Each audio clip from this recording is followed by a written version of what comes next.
I get that question quite a bit in relationship to major natural disasters. And of course, when you think about it, you understand there's nothing really natural about a disaster, like a hurricane. The Big Island of Hawaii narrowly missed two Pacific hurricanes that were very strong, both of them Category 4 hurricanes.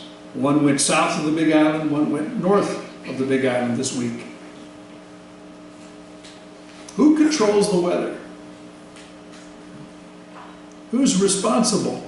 There are people who will tell you, religious people, that it's God, and God sometimes sends bad weather to correct people. Those people must have been evil because look at the weather they got. Or look at the weather they didn't get if it's a drought. There are non-religious people who say, well, we've done this to ourselves. Global warming. The ice caps are melting. The seas are rising. Temperatures are changing dramatically. We've done all this to ourselves. There was an earthquake this morning. I suppose most of you heard about it in Oklahoma. 5.3 on the Richter scale. Very unusual to have an earthquake that size in the Midwest.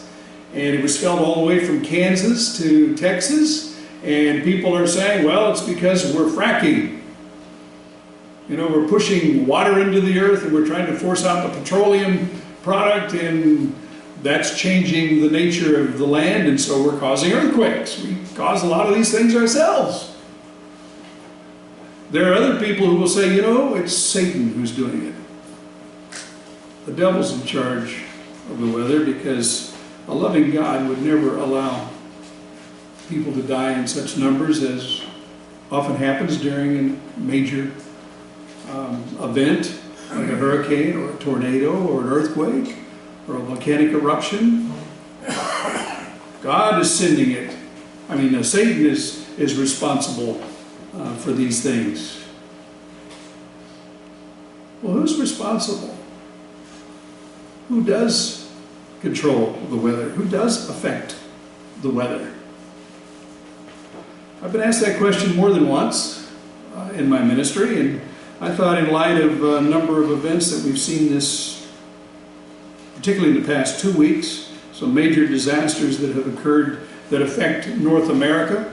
And they say this is just the beginning of the hurricane season, so between now and the end of December, we're likely to see a lot of hurricanes coming off the Atlantic, the southern Atlantic. You know, they say it's a butterfly that flaps its wings in Africa and starts a little bit of a wind current, and it goes across the southern Atlantic and ends up in the Caribbean and along the east coast of the U.S. as a hurricane. There's a lot of talk about the Pacific and how it's warming up and how many more hurricanes the Pacific will have this year.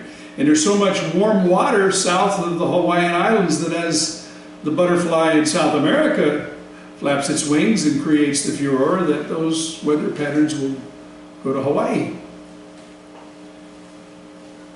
Who's responsible?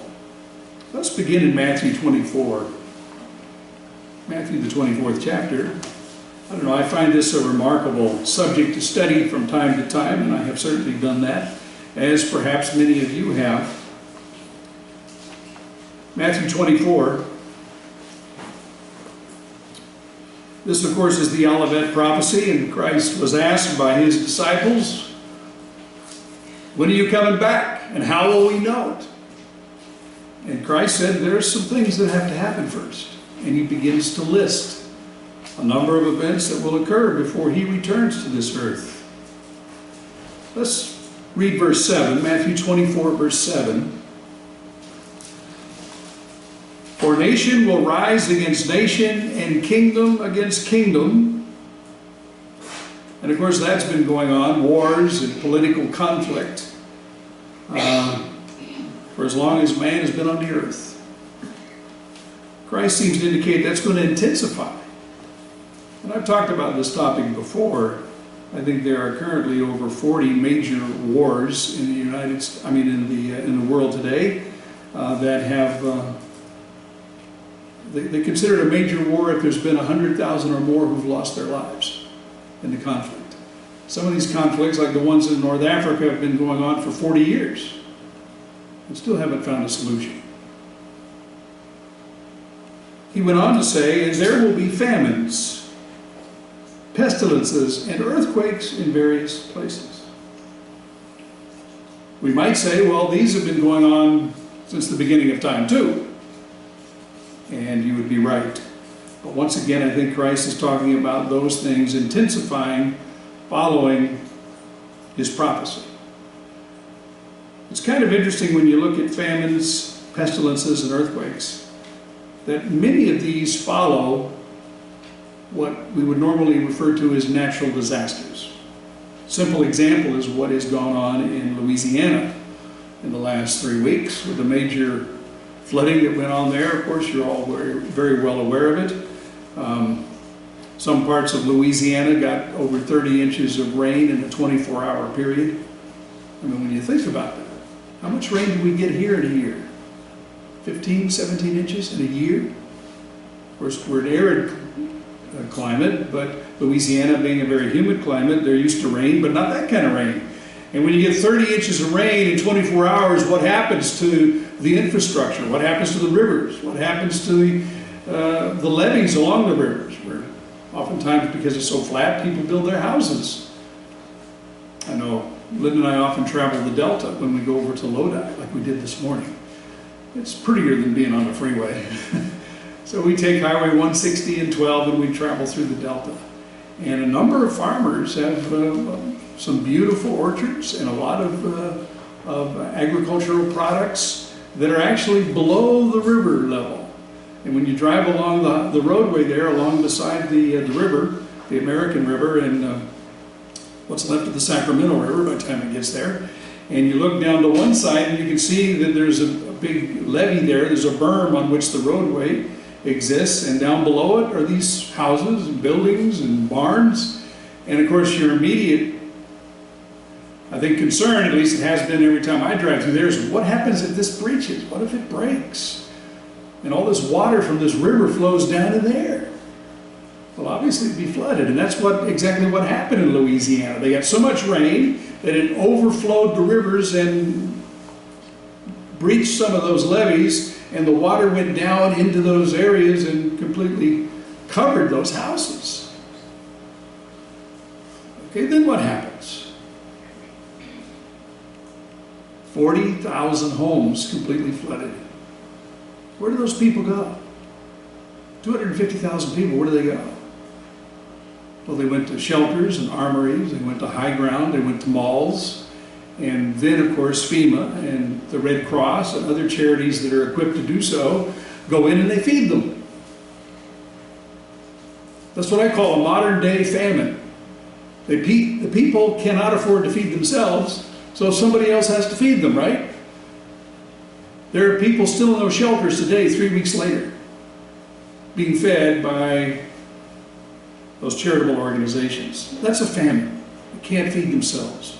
That's what a famine is described as. People who cannot feed themselves, either because of bad weather or because their crops didn't come to maturity or whatever happened, they just can't feed themselves, and there's a famine condition. And then, of course, pestilence. Pestilence is disease. Right now there's some concern about the weather patterns that are coming across Florida this fall. Because, as you know, the Zika virus has been discovered in southern Florida, in parts of Miami, and there is some concerns about standing water after all the rain that causes mosquitoes or gives them opportunity to breed. There's even concern about wind blowing mosquitoes north into Florida and in some of the other southern states. And right now there's no cure for Zika. There's no known cure for it. It affects people in different ways, but I think the most dastardly effect that we see, and many of us have probably seen the images, are unborn babies. We get microcephalus, born with very small heads, and their likelihood of living is not very long.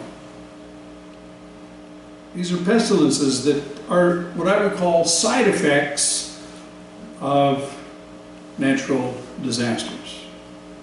And earthquakes. Certainly earthquakes cause all kinds of problems. Our song leader is from Chile. Well, he's out of the room back in right now, probably. But Chile had an earthquake in 1946, 8.2. South America has some pretty strong earthquakes. 8.2 on the Richter scale. Destroyed villages, houses, thousands of people died. But the effect was far felt because it created a tsunami that went from Chile in South America all the way to the Hawaiian Islands. And by the time it got to the Hawaiian Islands, it created waves over 50 feet tall. And within 15 minutes, 7 waves over 50 feet tall hit the town of Hilo and virtually destroyed it. Thankfully, less than 150 people lost their lives. But the town was virtually destroyed. The only thing left standing was the Coca-Cola factory. They had to completely rebuild the city on the big island of Hawaii, and many of us have been there. We've gone to the town of Hilo, and sometimes you don't know that history, that because it is totally exposed to the Pacific Ocean. On the windward side, it is exposed to all those weather patterns that travel there. And of course, we know about the tsunamis in Japan and the earthquakes that occur there. So many of these disasters have far-reaching effects, and Christ said that these things would happen. Verse 8, and all these are the beginning of sorrows, and truly it is sorrowful when you see the interviews with families who've lost everything to what we would call a natural disaster. It is a very sorrowful thing. Sometimes natural disasters are called acts of God. Oftentimes, if you get an insurance policy, it will exempt them from acts of God. But are they acts of God? Is God the author of natural disasters? I think the answer might surprise you. Sometimes He is. Let's go to Isaiah chapter 29. Isaiah 29. While you're turning there, I'd like you to think about what God says in John 3, verse 16. Isaiah 29, verse 6, you can be turning to. But in John 3:16, we all know the verse, God so loved the world that He gave His only begotten Son. God loves the world. God loves the creation He made.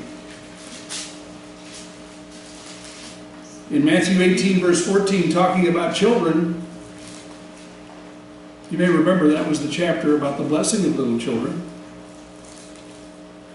Christ said God doesn't want one of these little ones to perish. And those are the ones often who are victims of natural disasters, are the ones who cannot help themselves, like little children. So we know it's not God's will to kill people, that God is not a killing machine, if you will. It's not His purpose just to kill or destroy property. But let's notice Isaiah chapter 29, verse 6. This chapter is about Ariel, which is another name for Jerusalem, or Israel. And he's talking about the nations that come up against Israel and the punishment they will receive. Isaiah 29, verse 6. You will be punished by the Lord of hosts with thunder and earthquake and great noise, with storm and tempest and the flame of devouring fire. There are many commentators that believe that this is a prophecy about the time of the end, and it is interesting if you go to Revelation 16 and read about what is going to happen just prior to Christ's second coming, you see some of these same terms amplified upon a little bit. Those of us in California know the effects of the devouring fire, don't we? We've seen them all around us. In fact, there's a couple of fires that are still burning here in California that have been burning for weeks. And they will probably burn until they say October, November, until they finally run out of fuel or until we get enough damp, cooler weather to put them out. And when the wind is blowing the wrong direction, where we live in the South Bay area, or I guess they call it the East Bay area, You get smoke in the air, and you can feel it when you get out and walk. You can see it. It kind of dims your vision of the hills around us. You can literally see the effects of the fire. We know the damage that devouring fire can do. Now, one of those fires was set by a person, and the other fire was started by lightning.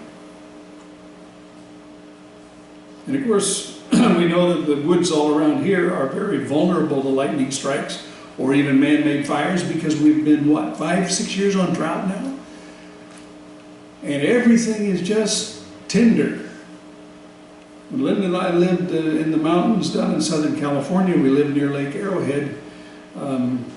We had about, by the time we moved up here, I think it was close to 10 years of drought in those mountains. And all those big, huge, beautiful pines, we had about a half a dozen of them on the lot where our house was. Beautiful pines, went up 150 feet, just gorgeous, big, giant pines. And they were all starting to lose their needles and starting to die. And when a pine tree gets weak, there's something called the pine bark beetle that attacks those trees and makes honeycomb-like holes in the bark of those trees, and then without the protective bark, those trees begin to decay and die. And you can actually drive to our home up Old Highway 18 from San Bernardino, and you can see the brown of the trees. At first it was just spotted in the forest, and then you can see whole clumps of them. This summer at summer camp up near Sequoia National Park, where that camp is at about 4,500 feet, you can look at the mountainsides around you, and you can see now that even the evergreen oaks are beginning to turn brown. And the evergreens, the pines, as I mentioned, and the cedars are beginning to turn brown. You can see it on the hillside, and all of us commented at camp, wow, look at our forest. These things are about to just go up. All it needs is a match. And we cautioned all the children at camp, be very careful, make sure you don't have any candles, no open fires. You got to be very careful. We do a campfire, but we make sure that's doused every night after our campfire. You just have to be so careful. And I was talking to Mr. Carter, and he said 3 weeks ago he got a call from the camp director, and the camp director said, we've been told we've got to evacuate. A fire is coming towards us. And he hasn't heard from the camp director, so we don't know if that camp survived that fire that's burning outside of Sequoia now or not. We just don't know. But we know that these things have a far-reaching effect. Sometimes, as God writes here, He uses natural disasters as a tool of punishment. Verse 7, the multitude of all the nations who fight against Ariel, even all who fight against her and her fortress and distress her. These natural disasters would come upon them. Of course, we know from reading Revelation chapter 19 that there's a giant earthquake that will occur when Christ returns. That's caused by God. I think all of us understand and know that God controls the universe. He created this earth. He knows everything about it. So yes, He's in charge. And sometimes He does author natural disasters. But why does He do it? Well, let's go to Deuteronomy 31. This is the blessing and cursing chapter, as it is said, Deuteronomy 31, where God basically gives Israel a choice. He says, if you obey me, I'll give you blessings. If you disobey me, guess what? There will be curses. So let's notice Deuteronomy 31, verse 17. We're getting right to the heart of the matter, but basically he says before it, if you don't obey me, and you don't follow me, and you don't stick to my commandments, and you don't do what I tell you to do, then this will happen. Verse 17, Deuteronomy 31. Then my anger will be aroused against them in that day, and I will forsake them. And I will hide my face from them, and they will be devoured. And many evils and troubles will befall them, like natural disasters. So that they will say in that day, have not these evils come upon us because our God is not among us? One of the reasons God sometimes does this in history is so that people will wake up out of their slumber and say, hey, God has removed his blessing. Maybe we need to perk up. Maybe we need to respond. Maybe we need to listen. Maybe we need to repent. That's the purpose when God's involved and when God says he will avenge. It's really interesting when you study history. My wife and I were talking about this on the way up here, that I don't know if you're especially a student of history. I love history. I know Linda does. You all know what happened in 535, current era? 535, 536? In a place called Istanbul, Turkey. Only it wasn't isolated there. It was during the reign of Justinian, the Roman emperor, whose headquarters were in Constantinople at that time. Before it was changed to Istanbul, it was known as Constantinople. One of the great, I think, legacies of Justinian is a huge church that he built. In fact, architects go to Istanbul to study the great church that he built. It has changed hands several times. It's been a church, it's been a mosque, it's been a church, it's been a mosque, it's been a church, it's been a mosque. Now it's a tourist attraction. And they're now scraping all the plaster that the Muslims put up over all of the beautiful artistry that was put there by Justinian to expose this, all the mosaics that he put of religious icons and pictures so that it can be seen by tourists now. But it's a magnificent building, still standing after all these years. But during the time of Justinian, something happened in the world. Most geologists call it a natural disaster. Most of them think it was an eruption of a volcano somewhere. They don't know where, probably somewhere in the southern hemisphere, but what it did to the northern hemisphere was covered the northern hemisphere in basically a blanket of dust and created a winter that was the greatest of all winters. In fact, now they say it was probably the worst winter in 2,000 years. People were cold, crops could not mature, people could not plant, it knocked off the rain patterns, and people in those days were extremely superstitious, and they began to think, is this the end of the world? And it actually caused a very strong religious revival. In many parts of the world, a religious revival during the time of Justinian. And if you've read any of our literature over the years, you'll know that one of the great resurrections of the Roman Empire was during the time of Justinian. It also created phenomena in other parts of the world. It's interesting, they've now discovered, up in Scandinavia, they discovered a large deposit of solid gold buried in the ground. And it was very near a pagan altar. And they feel it was done at this time, during basically the 6th century or the 5th century, when this cloud of dust was covering the earth and the sun couldn't get through, and everybody thought it was the end of the world. They took all their gold articles, this whole village apparently, and they melted it down in front of their god, hoping to bring back the sun. That's the speculation of anthropologists when they discovered this large clump of gold they found buried in the ground. And it probably came from a collection of villagers who put all their gold together. They were trying to appease the gods and bring back the sun god.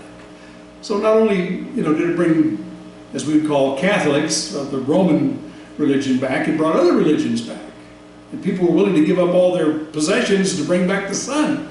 Because you can have all the gold in the world, but you can't eat it if you can't grow crops, right?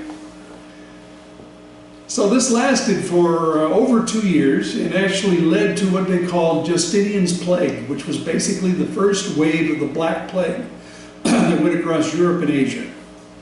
Killed hundreds of thousands of people because there was no sunlight, there was a loss of vitamin D, loss of crops, nutrition. People were really thinking this was the end of the world. For several years, for almost a decade it went on, before finally all that ash, all those clouds finally dissipated and the sun broke through again. I just thought it was kind of an interesting phenomenon to think about, that did God do that though? Well, we don't know all the facts. We weren't there perhaps, but more than likely it was just natural disasters. Some disasters God brought. We read about the prophecy here in Deuteronomy. We read about what he says in Isaiah. We know what he did in Genesis chapter 5, don't we? With Noah. Genesis chapter 6 verse 5 says the earth was filled with so much violence, God said, I'm going to destroy it with a flood. Who caused that disaster? Who caused that flood? That was God.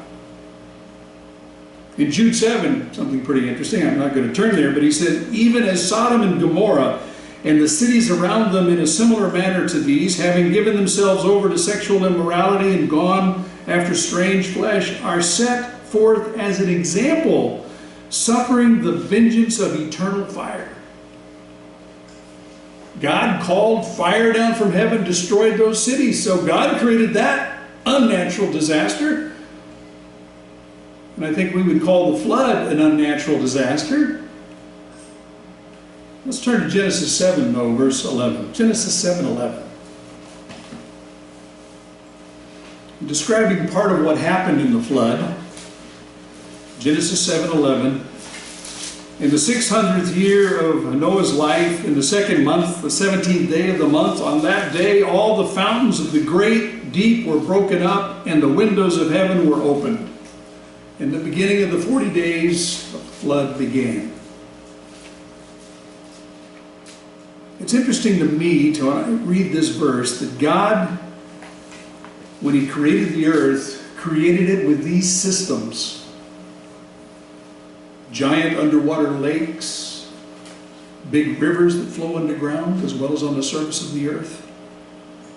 He created the earth actually in a remarkable way.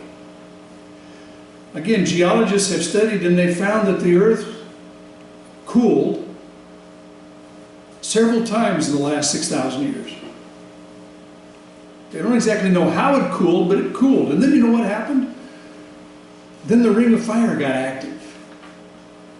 And as a result of earthquakes, of volcanic activity, the earth warmed up again.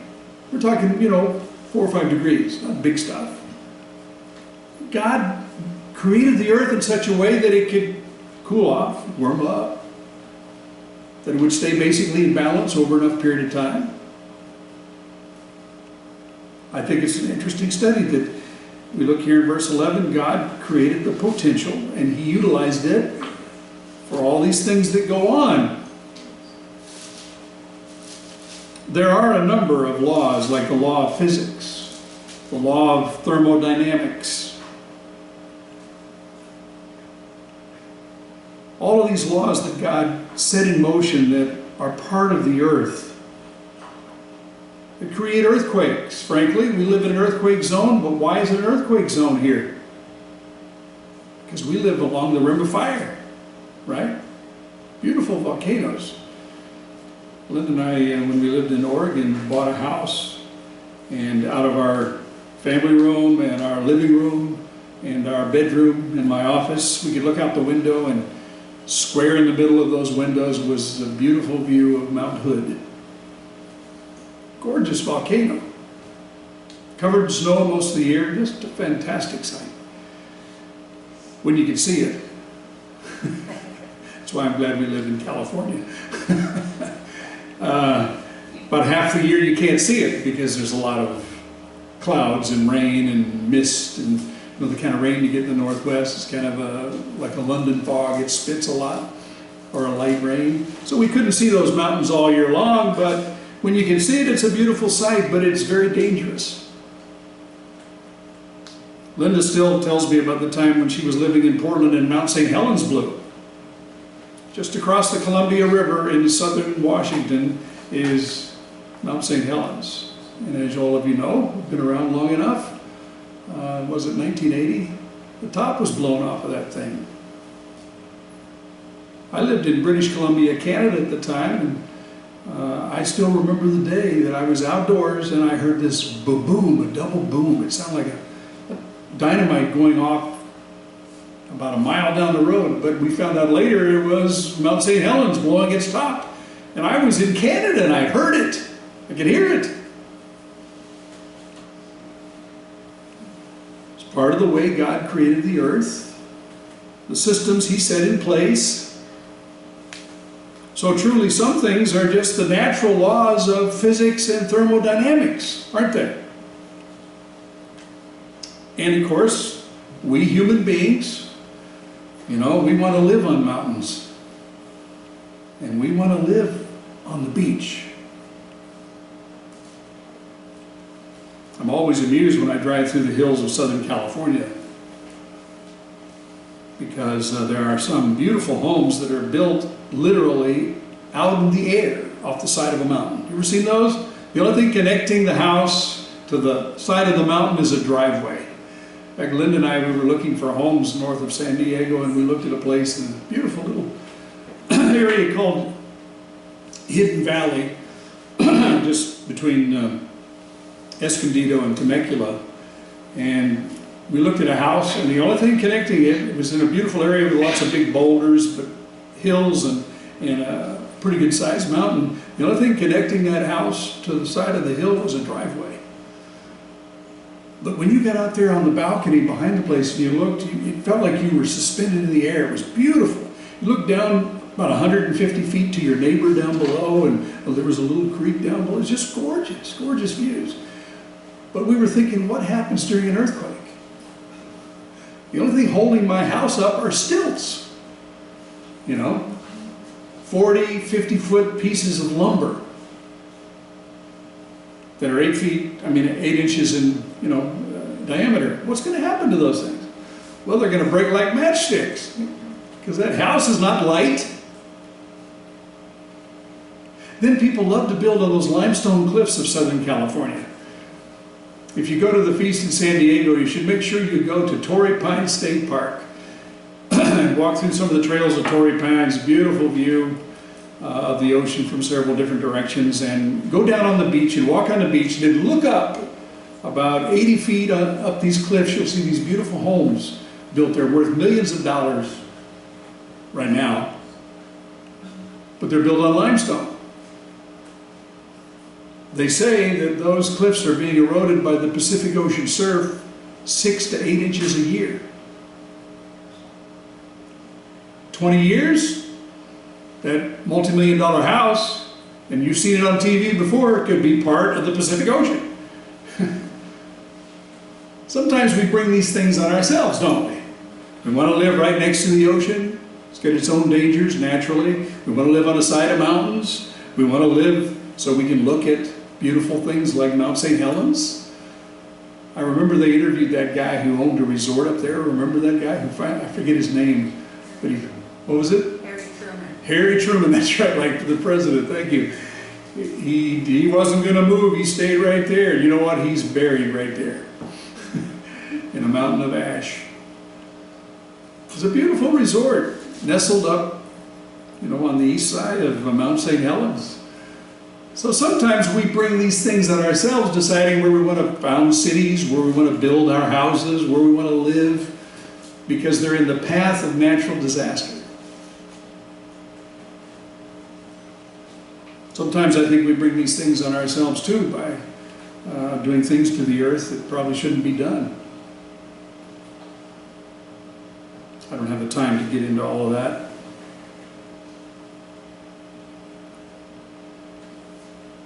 Let's go to Revelation 12, verse 12. Revelation 12:12.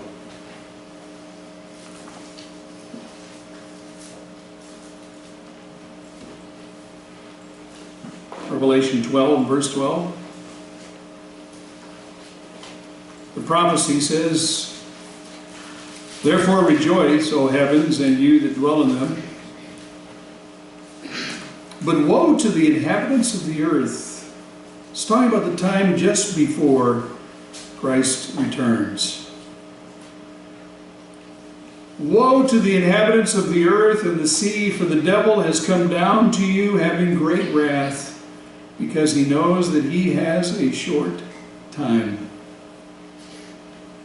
I think most of us know that Satan sometimes controls the weather. God allows him that privilege because, of course, 2 Corinthians 4 verse 4 says that he is the God of this world. Matthew 4 verses 8 and 9 says that he is the ruler of this age. So God has delegated certain things to Satan to rule over and to control. Unlike God, Satan hates people. He hates God's creation. And he is more than eager to destroy God's creation and man and what man has built and made. And oftentimes with the disasters that I've seen on television and hear about in the news, you cannot help but think that Satan's hand is involved in that. Just the way it happens and how many lives are affected. You go, it's a terrible thing. Loss of life and property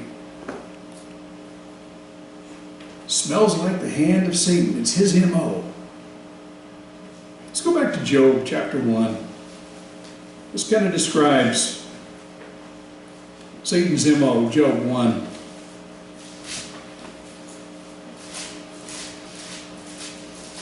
Verse 1, Job 1:1. There was a man in the land of Uz whose name was Job. And that man was blameless and upright, and one who feared God and shunned evil. He had 7 sons and 3 daughters. Verse 3 says he has possessions numbered into the thousands. He was a very rich man.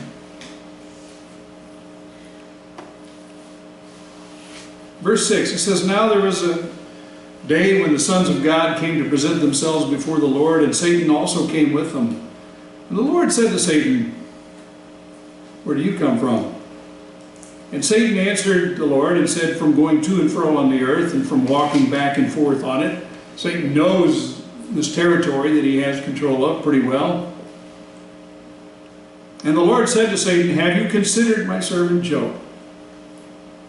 There is none like him on the earth, a blameless and upright man, one who fears God and shuns evil. And Satan said, well, no wonder. Do you think there's no reason that he fears you? Have you not made a hedge around him, around his household, around all that he has on every side? You've blessed the work of his hands, and his possessions have increased in the land. You've given him everything. Why not? Why wouldn't he love you?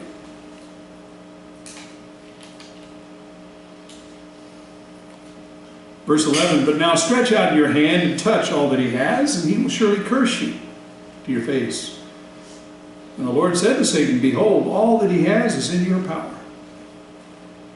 Only don't lay a hand on him. And Satan went out from the presence of the Lord. The first thing that he did in the next few verses is he sent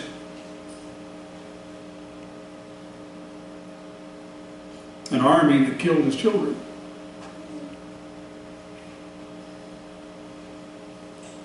Then he sent a storm that destroyed his flock.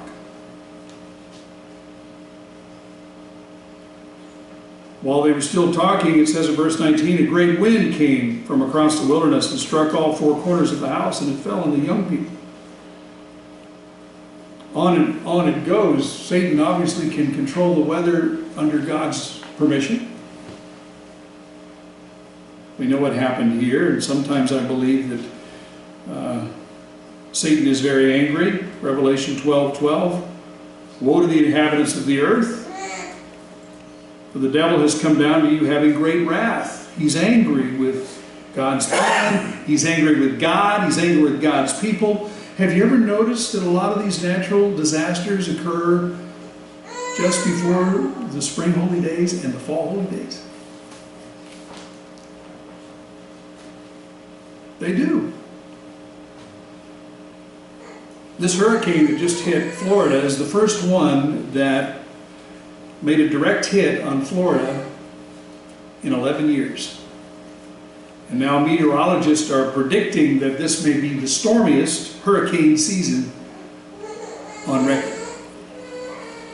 Between now and the end of December, it's hurricane season, right smack dab in the middle of Feast of Tabernacles. Possibly to hit the East Coast. And maybe Hawaii, because we know the hurricanes are increasing there, as I mentioned earlier. God allows this because for now Satan is the god of this world, the ruler of this age, and occasionally Satan controls the weather. So to summarize, there are basically 4 sources of natural disasters.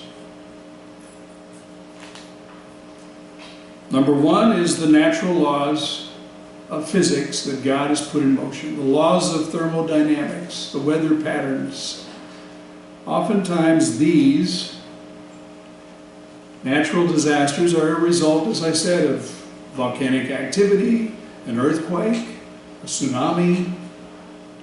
It happens. It's part of the world in which we live.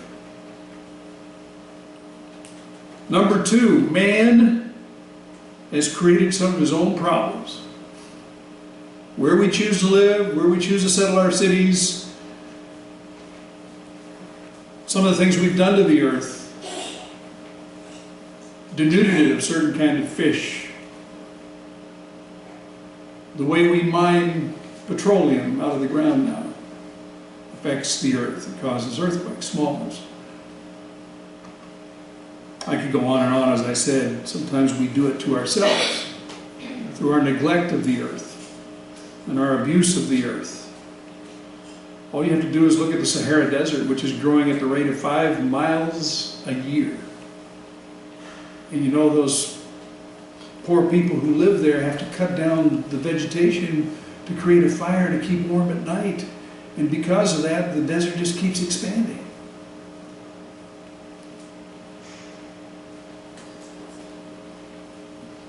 Thirdly, Satan may be allowed to use disasters to cause suffering and destruction. God does allow that. Christ prophesied it would happen. Those things would increase more and more and more prior to his return. And fourth, God does and will use natural disasters to punish those who rebel against him, especially at the time of the end. Promises he will do that. As I said, these 4 sources of natural disaster make up oftentimes what we experience today. The natural laws, what man does himself, what Satan is allowed to do, and what God does and will do. Let's conclude by going to Revelation 21. Revelation chapter 21. Verse 4. As the Feast of Tabernacles and the last great day approach, it begs of us to focus on the future and on what God will do for all of mankind. We know there will come a point in the future where this world will no longer exist, and even the physical laws that control the weather patterns, that control the earth, won't need to be there anymore because there will be no physical earth. We know we will be spirit. And God will be spirit, and we'll be with him. And those elements, those things that we occasionally see in this world that are very unpleasant, will no longer exist. Look at the prophecy here. Revelation 21 and verse 4. And this is, of course, one of the great meanings of the last great day. We look forward to this time. It says, and God will wipe away every tear from their eyes. There shall be no more death, nor sorrow, nor crying. There shall be no more pain, for the former things have passed away. And they will be gone, and the new heavens and the new heaven, the new earth, the heavenly heavens and earth will be established. I think it's appropriate now that we think about the future, beyond this earth, and the kingdom of God, and the time when all man will be in God's presence and we'll all be spirit. And we won't have to worry about natural disasters.